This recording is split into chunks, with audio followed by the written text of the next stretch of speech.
देवं नारायणं नत्वा सर्वदोषविवर्जितं देवं नारायणं नत्वा सर्वदोषविवर्जितं देवं नारायणं नत्वा सर्वदोषविवर्जितं परिपूर्णं गुरोश्चान् गीतार्थं वक्ष्यामि लेशतः। परिपूर्णं गुरुंशान् गीतार्थं वक्ष्यामि लेशतः परिपूर्णं गुरुंशान् गीतार्थं वक्ष्यामि लेशतः समस्तगुणसम्पूर्णं सर्वदोषविवर्जितं समस्तगुणसम्पूर्णं सर्वदोषविवर्जितं समस्तगुणसम्पूर्णं सर्वदोषविवर्जितम् नारायणं नमस्कृत्य गीता तात्पर्यमुच्यते। नारायणं नमस्कृत्य गीता तात्पर्यमुच्यते नारायणं नमस्कृत्य गीता तात्पर्यमुच्यते आपादमौलिपर्यन्तं गुरूणामाकृतिं स्मरेत् तेन विघ्नाः प्रणश्यन्ति सिद्ध्यन्ति च मनोरथाः। आपादमौलिपर्यन्तं गुरूणाम् आकृतिं स्मरेत् तेन विघ्नाः प्रणश्यन्ति सिद्ध्यन्तः मनोरथाः हरिः ओम्। श्रीगुरुभ्यो नमः। द्वितीयाध्यायము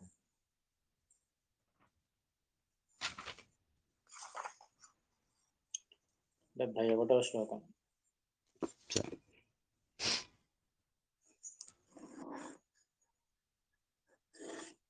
विहाय कामान् यः सर्वान् विहाय कामान् यः सर्वान् विहाय कामान् यः सर्वान् पुमांश्चरति निःस्पृहः पुमां चरति निःस्पृहः पुमां चरति निःस्पृहः निर्ममो निरहङ्कारः निर्ममो निरहङ्कारः निर्ममो निरहङ्कारः प्रशान्तिमधिगच्छति. प्रशान्तिमधिगच्छति प्रशान्तिमधिगच्छति మొదటి శ్లోకంలో ఏం చెప్పారు? ఎవరినైతే ఈ విషయ కామనలు సముద్రం వలె ప్రవేశించిన అతడు దాని నుంచి ఎటువంటి ఉద్వేగానికి లోను కాడు, అటువంటి వాడే నిజమైన అపరోక్ష జ్ఞాని అని చెప్పారు. ఆపూర్యమాణం అచల ప్రతిష్టం సముద్రమాప ప్రవిశంతి యద్వత్ అని దాన్నే ఇక్కడ వివరిస్తూ ఉన్నారు. విహాయ కామాన్ యహ సర్వాన్ పుమాన్ చరతి నిస్పృహ. యహ ఎవరైతే సర్వాన్ కామాన్ విహాయ అన్ని కామనలను విడిచి, అందుకే చెప్పారు అన్ని కామనలు విడవడం సాధ్యం కాదు. అన్ని కామనలు అంటే అర్థం ఏమిటి? శాస్త్ర నిషిద్ధమైన కామనలు అని అర్థం. శాస్త్రవిహితమైన కామనలు అవి దోషం కాదు. శాస్త్ర నిషిద్ధమైన కామనలు ఏమున్నాయో వాటిన్నింటినీ విడచి అని అర్థం. విహాయ కామాన్ యహ సర్వాన్ పుమాన్ చరతి నిస్పృహ. అటువంటి పుమాన్ ఆ వ్యక్తి నిస్పృహ చరతి నిస్పృహుడై అంటే అహంకార మమకార రహితుడై ఎవరైతే సంచరిస్తాడో, చరతి చరతి అంటే ఎవరైతే ఆ విషయాన్ని అనుభవిస్తాడో, నిర్మమో నిరహంకార.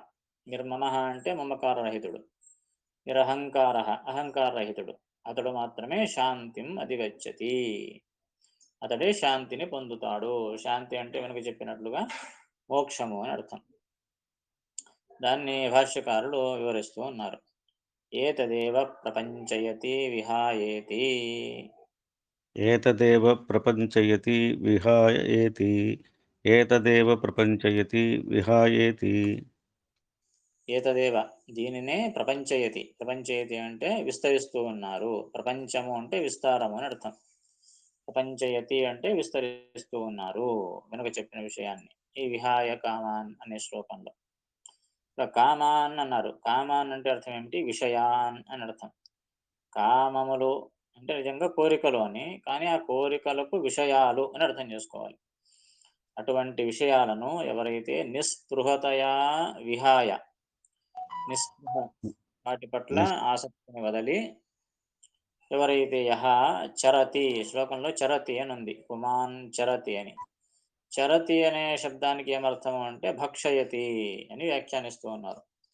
భక్షణం అంటే ఏమర్థము? అనుభవించడము అని అర్థం. విషయాలను ఎవరైతే నిస్పృహతో అనుభవిస్తాడో అని అర్థం. నిస్పృహతో అనుభవించడం అంటే అర్థం ఏమిటి? దాన్నే చెప్తున్నారు. భక్షయామీతి భక్షయామీతి భక్షయామితి అహంకార మమకార వర్జితశ్చ అహంకారమమకారవర్జితచ్చ అహంకారమమకారవర్జితచ్చ సహి పుమాన్. సహి పుమాన్ సహి పుమాన్. కామాన్ అంటే విషయా. శ్లోకంలో కామాన్ అనే పదం ఉంది. దానికి వ్యాఖ్యానం విషయ అని అర్థం. కామాన్ ఈజ్ ఈక్వల్ టు విషయాన్. తర్వాత నిస్పృహతయా విహాయ. విహాయ అని శ్లోకంలో ఉంది. దానికి నిస్పృహతయా అనేది యాడ్ చేసుకోవాలి. నిస్పృహతయా విహాయ. చరతి అని శ్లోకంలో ఉంది. చరతి ఈజ్ ఈక్వల్ టు భక్షయతి. భక్షయతి అంటే అర్థం ఏమిటి? అనుభవించడం అని అర్థం. దానికి ఏమర్థము? నిస్పృహతో అనుభవించడం అంటే అర్థం ఏమిటి? దాన్ని శ్రీమదాచార్య చెప్తూ ఉన్నారు. భక్షయామి ఇది అహంకార మమకార వర్జిత అని అర్థం. నిస్పృహతో అనుభవించడం అంటే అర్థం ఏమిటి? నేను అనుభవిస్తున్నాను. భక్షయామి అంటే నేను అనుభవిస్తూ ఉన్నాను అని అహంకార మమకార వర్జితుడై. అంటే భోగాలను అనుభవించేటప్పుడు స్వతంత్ర కర్తృత్వాన్ని అనుసంధానం చేసుకోరాదు అని అర్థం. అంటే నేను సంపాదించి నేను అనుభవిస్తూ ఉన్నాను, దీనిపైన నా అధికారం ఉన్నది, ఇది నాది అనేటటువంటిది. నేను నేను నేను అంటే అది అహంకారం. నాది నాది నాది అంటే అది మమకారం. ఈ విధంగా అహంకార మమకారాలు అంటే అనుభవించేది నేను స్వతంత్రంగా. భగవంతుని పని లేదనమాట. నేనే స్వతంత్రంగా అనుభవిస్తూ ఉన్నాను, నేను సంపాదించాను, నేను ప్రయత్నించాను అనే ఈ కర్తృత్వ భోక్తృత్వ విషయాలలో, అంటే ఈ చేయడము అనుభవించడము అనే విషయాలలో ఎవరికి నేనే చేశాను అనే భావన ఉంటుందో దాన్ని అహంకారం అంటారు. నేనే స్వతంత్రకర్త అని తెలుసుకోవడం, ఇది అహంకారం. మమకారం అంటే ఇదంతా నాది, నా సంబంధమైనది, నేను దీనికి స్వామిని, నా అధీనము ఇవన్నీ అని మమ మమ నాది అని అనుకుంటాడు కదా, దానికి మమకారము అని పేరు. విషయాలను అనుభవించేటప్పుడు ఈ రీతి అయిన అహంకార మమకారాలను ఎవరైతే వదిలివేస్తాడో, అంటే అనుభవించేటప్పుడు నేను కాదు, నాహంకర్త హరికర్త అనే భావనతో సంపాదించింది, ప్రయత్నించింది ఇవన్నీ నేను స్వతంత్రంగా చేయలేదు, భగవంతుడు నాయందుండి చేయించాడు అనే భావన అతనికి కలగాలి. అప్పుడు అహంకారం వెళ్ళినప్పుడు ఇది నాది అనేది కాకుండా ఇది భగవంతునిది అనే ప్రతి వస్తువును భగవద్ అధీనముగా, అది మనుష్యులు కావచ్చు, జడ పదార్థాలు కావచ్చు, ప్రతి ఒక్కటి కూడా ఇది ఈశాధీనము, భగవద్ అధీనము అనే భావన చేస్తే మమకారం వెళ్ళినట్లు అనమాట. అది నిస్పృహతో అనుభవించడం అంటే ఇది అర్థము. అంటే నేను అనుభవించేటప్పుడు అహంకార మమకారాలను వదలి అనుభవించడం. అనుభవించడం కామనే, అందరూ అనుభవిస్తారు. కానీ ఈ అపరోక్ష జ్ఞాని అయిన వాడు ఏ విధంగా అనుభవిస్తాడు అంటే ఈ అహంకార మమకారాలను వదలి అనుభవిస్తాడు విషయాలను. అందుకే అవి బంధకములు కావు. మనమంతా అహంకార మమకారాలతో అనుభవిస్తాం గనక ఈ విషయాలన్నీ మనకు మరల సంసారంలోనే పడవేయడానికి కారణమవుతూ ఉన్నాయి. ఆ జ్ఞాని అయిన వాడు వాటిని వదిలేస్తాడు గనుక విషయాలను అనుభవించినప్పటికీ వాటి యొక్క బంధము ఉండదు. దాన్నే తామరాకుపై నీటి బొట్టు అనే విషయాన్ని మీరు వినే ఉంటారు. అన్ని చోట్ల నీళ్లు పడతాయి, కానీ అది బట్ట పైన పడితే తడిసిపోతుంది, కానీ తామరాకు పైన పడితే తడి అంటదు. అది దాని యొక్క స్వభావం. ఆ విధంగా జ్ఞాని అయిన వాడు ఇలా నిస్పృహతతో ఆ విషయాలను అనుభవిస్తాడు.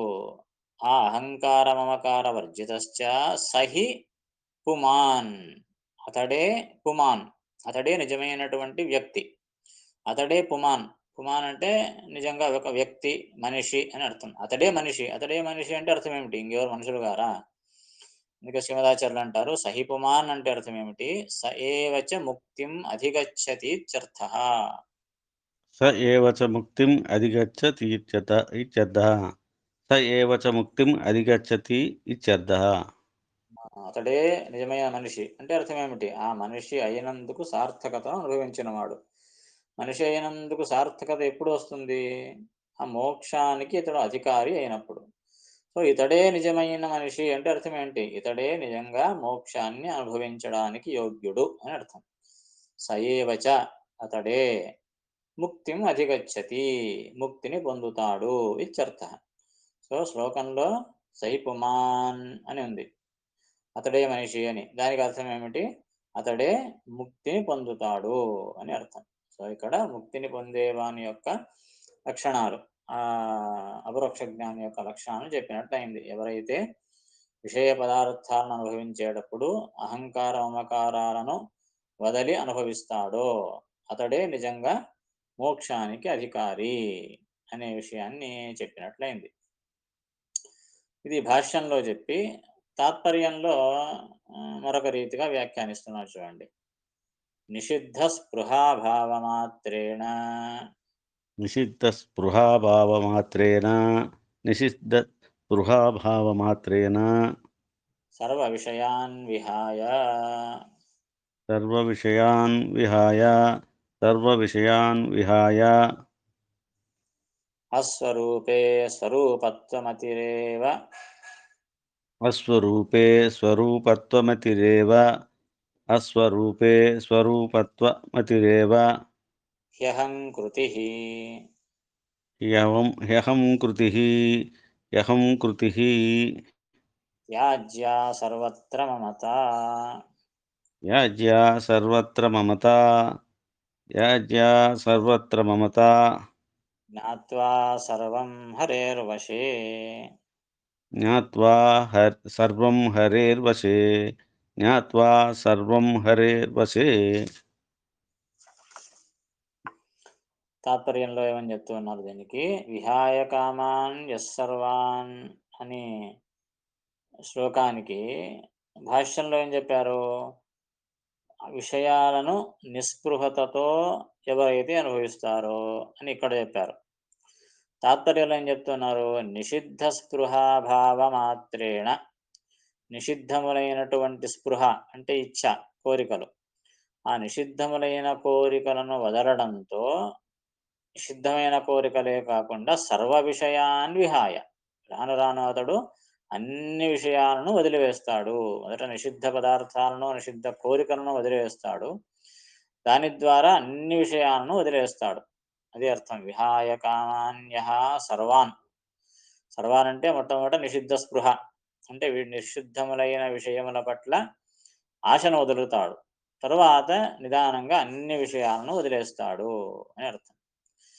అహంకార మమకార రహితంగా అన్నారు కదా, నిరమమ నిరహంకార అని. అసలు అహంకారం అంటే ఏమిటి, మమకారం అంటే ఏమిటి?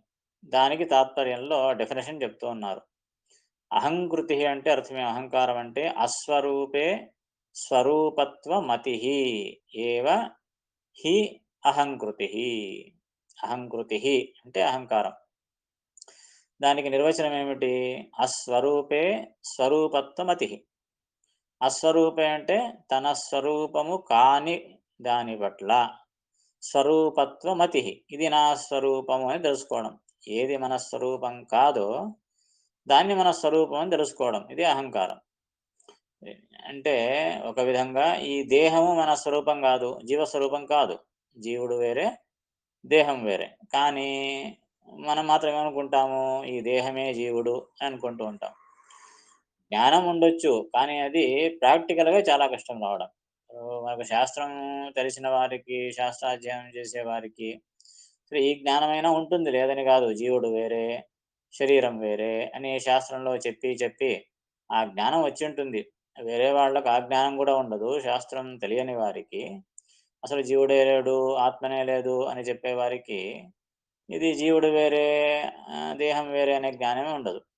శాస్త్ర జ్ఞానం ఉన్నవానికి ఈ జ్ఞానం అయితే వస్తుంది, జీవుడు వేరే, దేహం వేరే అని. కానీ జ్ఞానం రావడం వేరు, అది అనుభవానికి రావడం వేరు. జ్ఞానం వచ్చినంత మాత్రాన అది మనం ప్రాక్టికల్‌లో అది మనం ఆచరించలేము. అది కేవలం అపరోక్ష జ్ఞానికి కలుగుతుందంతే. కనుక అహంకారం అంటే ఆ అహంకార మమకారాలున్నంత వరకు ఈ సంసారం తప్పింది కాదు. అది వెళ్ళిన తర్వాతనే మోక్షం అనేది కలుగుతుందన్నమాట. సో అహంకారం అంటే ఏమిటి? అస్వరూపే స్వరూపత్వ మతి. అస్వరూపే స్వరూపము కాని విషయంలో స్వరూపత్వ మతి, ఇది స్వరూపము అని తెలుసుకోవడం. ఏది స్వరూపం కాదో దాని స్వరూపం అని తెలుసుకోవడం, ఇదే అహంకారము అంటే అర్థం. మమత, మమత అంటే నాది అని తెలుసుకోవడం. మిగిలిన విషయాలు అవన్నీ నావి, నా అధీనంలో ఈ పదార్థాలన్నీ ఉన్నాయి అనే విషయము. దాన్ని వదలాలి. త్యాజ్య సర్వత్ర మమత. సర్వత్ర అన్ని చోట్ల మమత త్యాజ్య. మమతను వదలాలి. మమతను ఎందుకు వదలాలండి? ఇప్పుడు ఇది నాది అన్న తర్వాత నాది అనే జ్ఞానాన్ని ఎందుకు వదలాలి? అంటే అసలు నీదైతే కదా ఇది. ఎందుకు అంటే జ్ఞాత్వా సర్వం హరేర్వశే. నిజంగా సర్వం, అన్ని పదార్థాలు సమస్త ప్రపంచము ఎవరి అధీనంలో ఉండేది? హరేహే వశే, శ్రీహరి వశంలో ఉన్నాయి అని జ్ఞాత్వా తెలుసుకొని. ఈ విషయం తెలుసుకుంటే ఇది నాది కాదు అనే జ్ఞానం కలుగుతుంది. భగవద్వశము ఇదంతా, అన్నింటికీ భగవంతుడే స్వామి, సమస్త ప్రపంచము భగవద్ అధీనంగా ఉన్నది అనే జ్ఞానం కలిగేంత వరకు ఇది నాది అనే జ్ఞానం ఎలా వెళుతుంది? అలాగే అనుకుంటుంటాం కదా, ఇది నేను సంపాదించాను, నాది, నా డబ్బు, నా వస్తువు, నా పదార్థాలు, ఇలాగే అనుకుంటూ ఉంటాం. కారణం ఏమిటి? ఇది నాది అనే జ్ఞానం ఉన్నది కనుక. భగవంతుని వశము అనే జ్ఞానం లేదు. ఇంతకుముందు చెప్పినట్లుగా అహంకార విషయంలో వలె ఇది కూడా అంతే. భగవంతుని వశము అని నోటితో చెప్పొచ్చు, ఏమండి అంత భగవంతుడు ఇచ్చిండి, అంత భగవంతుడు ఇచ్చింది అని నోటితో అనొచ్చు. కానీ అది అనుభవారూఢం కావడం కష్టం. అనుభవంలో ప్రాక్టికల్గా దాన్ని ఆచరించడం చాలా కష్టం. అది అపరోక్ష జ్ఞానికి స్వాభావికంగా కరిగిపోతుందన్నమాట. అంటే ఇది భగవంతుని వశము, నేను చేయెత్తుతున్నాను అంటే భగవంతుడు నా యందుండి ఎత్తేటట్లు చేస్తూ ఉన్నాడు అనే అతనికి జ్ఞానం ఉంటుంది. నేను స్వతంత్రంగా చేయెత్తుతున్నాననే జ్ఞానమే అతనికి రాదు. ఆ లెవెల్ అతడు రీచ్ అయ్యి ఉంటాడనమాట. ఆ విధంగా ఈ అహంకార మమకారాలు ఇంతగా సంసార బంధానికి కారణమవుతున్నాయి. కనుక అతడు ఏం చేస్తాడంటే మెల్లగా మొదట ఆ నిషిద్ధములైన కామనలను వదిలి, తర్వాత అన్ని కామనలను వదిలివేసి ఈ అహంకార మమకారాలను కూడా వదిలివేస్తాడు. ఆ వదిలివేయడానికి ప్రమాణం ఇచ్చారనమాట. ఎందుకు వదిలివేయాలి? అహంకారం అంటే ఏమిటి అంటే అది చెప్పింది. అస్వరూపత్వే స్వరూపత్వమతిరేవ హ్యహంకృతి. భాష్యంలో అహంకార మమకారాలు డెఫినేషన్ చెప్పలేదు, వదిలిపెట్టారని చెప్పారంతే. తాత్పర్యంలో వాటి యొక్క నిర్వచనాన్ని చెబుతూ ఉన్నారు. అహంకారం అంటే ఏమిటి, మమకారం అంటే ఏమిటి అని. అతడే సశాంతి అధిగచ్చతి. శ్లోకంలో చివరగా చెప్పింది అతడే శాంతిని పొందుతాడు. ఎవరైతే ఈ విధంగా అహంకార మమకారాలను వదులుతాడో అతడే మోక్షాన్ని పొందుతాడు, అతడే మోక్షాధికారి అవుతాడు అని. కదా.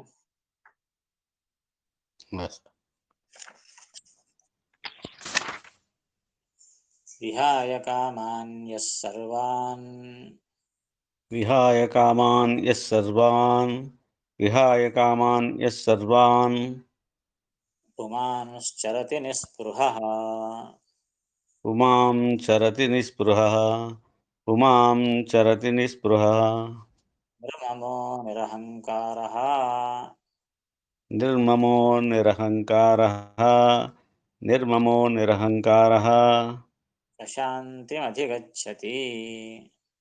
శాంతిమధిగచ్చతి శాంతిమధిగచ్చతి.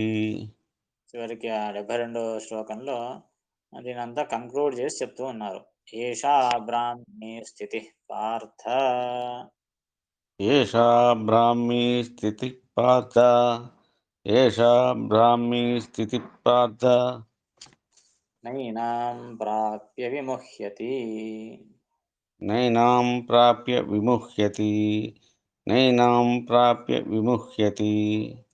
స్థిత్వా స్యామంతకాలేపి స్థిత్వా స్యామ్ అంతకాలేపి స్థిత్వా స్యామ్ అంతకాలేపి బ్రహ్మ నిర్వాణమృచ్చతి.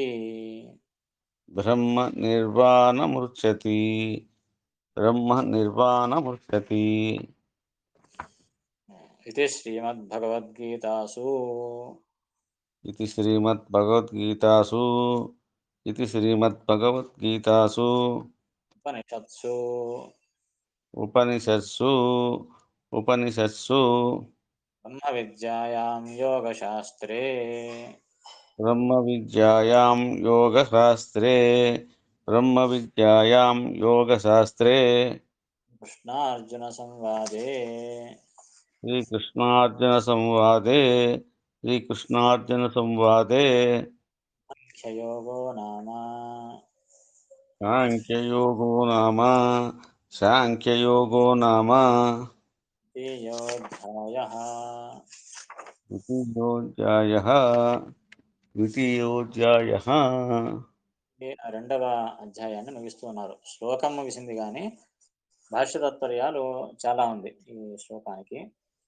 అందుకే భాష్యంలో దీనికి ఉపోద్ఘాతాన్ని ఇస్తూ ఉన్నారు. ఏమిటి? ఏషా బ్రాహ్మీ, శ్లోకం ఏముంది? ఏషా బ్రాహ్మీ స్థితి పార్థ. ఏ పార్థ, అర్జున, ఏషా బ్రాహ్మీ స్థితి, ఇదే బ్రాహ్మీ స్థితి, దీనిని బ్రాహ్మీ స్థితి అని అంటారు. ఇంతవరకు ఏం చెప్పారు కదా, ఆ పరిస్థితి, ఆ వ్యక్తి అనుభవించేటటువంటి ఆ స్థితిని ఏమంటారు? బ్రాహ్మీ స్థితి అని అంటారు. ఇదే బ్రహ్మజ్ఞాని యొక్క లక్షణము. నా ఏనాం ప్రాప్య విముహ్యతి, ఏనాం ప్రాప్య, దీనిని పొంది, ఇటువంటి లక్షణాన్ని పొంది, నా విముహ్యతి, మోహాన్ని పొందడు, అంటే సంసారాన్ని మరలా పొందడదడు. ఈ లక్షణం ఎంతవరకు ఉండాలి, ఎప్పటివరకు ఉండాలి? స్థిత్వా అస్యాం అంతకాలేపి, చివరి కాలంలో మరణకాలమునందు కూడా ఈ స్థితి అలాగే కంటిన్యూ అయితే, అంతవరకు మరణకాలం వరకు, ఏదో మధ్యలో వచ్చి వెళ్ళిపోతే లాభం లేదు. మరణకాలంలో కూడా ఇటువంటి పరిస్థితిని, ఇటువంటి స్థితిని చేరుకున్నవాడు బ్రహ్మ నిర్వాణం రుచ్చతి.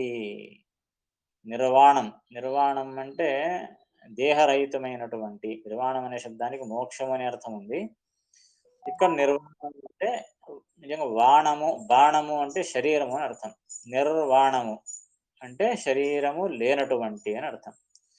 అటువంటి బ్రహ్మ అంటే పరబ్రహ్మ.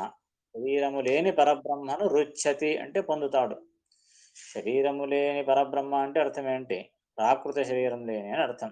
అంటే అతని జ్ఞానానంద శరీరం ఉంది.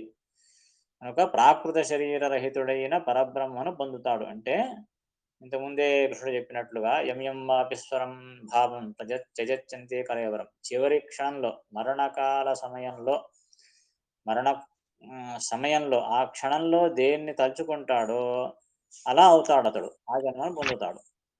జడభరత ఆఖ్యానంలో విన్నట్లుగా ఆ భరత చక్రవర్తి తాను ఆ జింకను తలుచుకుంటూ మరణించాడు కనుక మళ్ళీ జింక అయి పుట్టాడు అని. ఆ విధంగా చివరి కాలంలో అందుకే భగవంతుని స్మరణ రావాలి.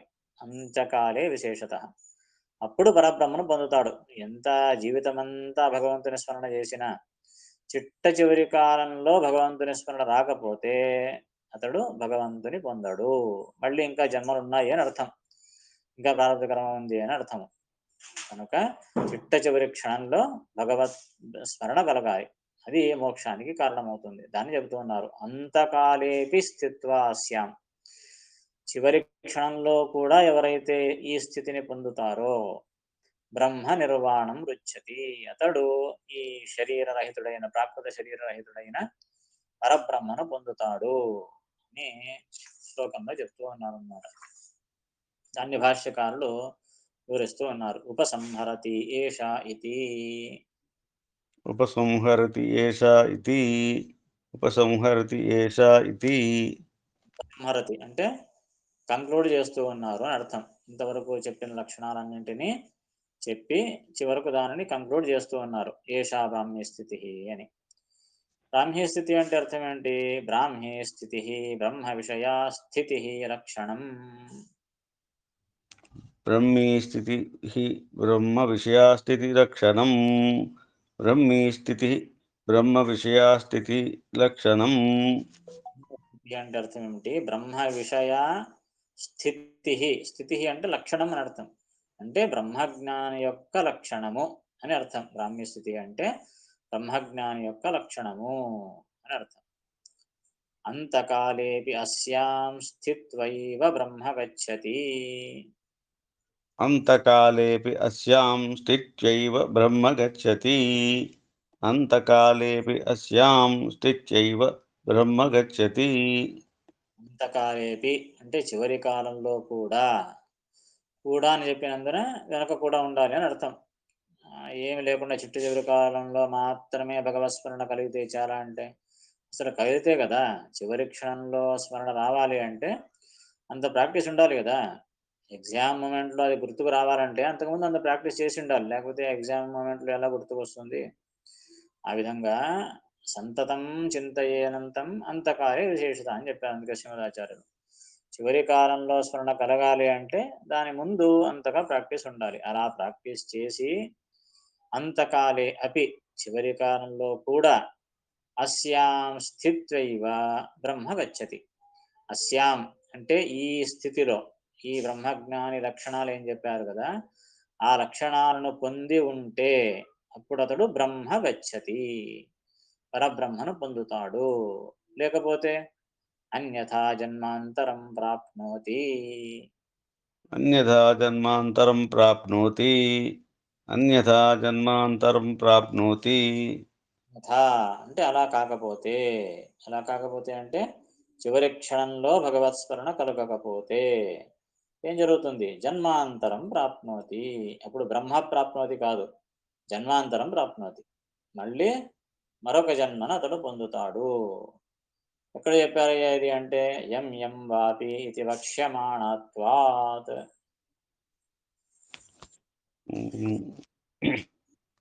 యం యం వాపి ఇది యం యం వాపి ఇతి వక్ష్యమానత్వాత్.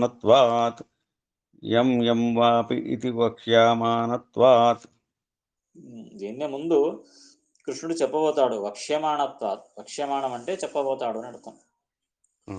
యం యం వాపి స్మరన్ భావం త్యజచ్చంతే కలేవరం తం తమేవైతి కౌంతేయ సదా తద్భావ భావితాః అనే శ్లోకంలో ముందు చెప్పబోతాడు. యం యం వాపి అంటే దేన్నైతే స్మరిస్తూ అతడు ప్రాణత్యాగం చేస్తాడో ఆయా భావాన్ని అతడు పొందుతాడు అని ముందు 8వ అధ్యాయంలో చెబుతాడు కృష్ణుడు.